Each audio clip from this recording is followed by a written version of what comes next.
აი ამის შემდეგ წესმი უნდა დავუსვათ, იმიტომ რომ ეს გასაგები ეხება ზუგდიდს, მაგრამ მომავლისთვის ეგ უნდა გავითვალისწინოთ, რომ წიგნების დაფინანსების თანხა ჩვენ არ გვაქვს. და შეიძლება ძალიან ბევრი შეკითხვა გქონდეს საზოგადოებას უბედლების ობიექტურობასთან, არაობიექტურობასთან დაკავშირებით, მაგრამ ამ შემთხვევაში ვისცემთ რა მათეს ეკონომიკას, სწორედ ამიტომაც თავს ვიკავებთ და წინააღმდეგობას ავუწევთ მათი იმის დაფინანსებას.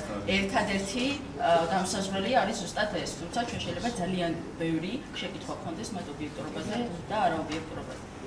ამ მომენტისთვის ამას ჩვენ დადებითად თუმცა გუშინ ვიკითხეთ რაც მაგრამ მოასწრებთ წინებთან დაკავშირებით. ციგნის აწყორა იცით ქალაქის ბიუჯეტი ეს არ არის სტამბა.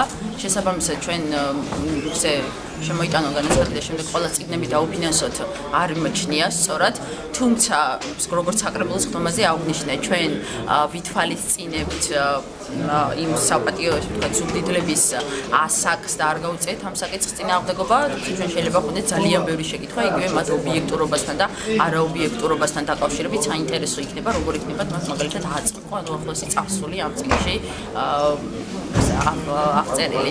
ზოგადად მე აბსოლუტურად ვეთანხმები ამ განწყობას და დამოკიდებულებას, ანუ ყოველი თეთრი, რომელიც ბიუჯეტიდან გაიცემა, უნდა იყოს აწონდაწონილი და ძალიან მიზანმიმართულად გამოყენებული.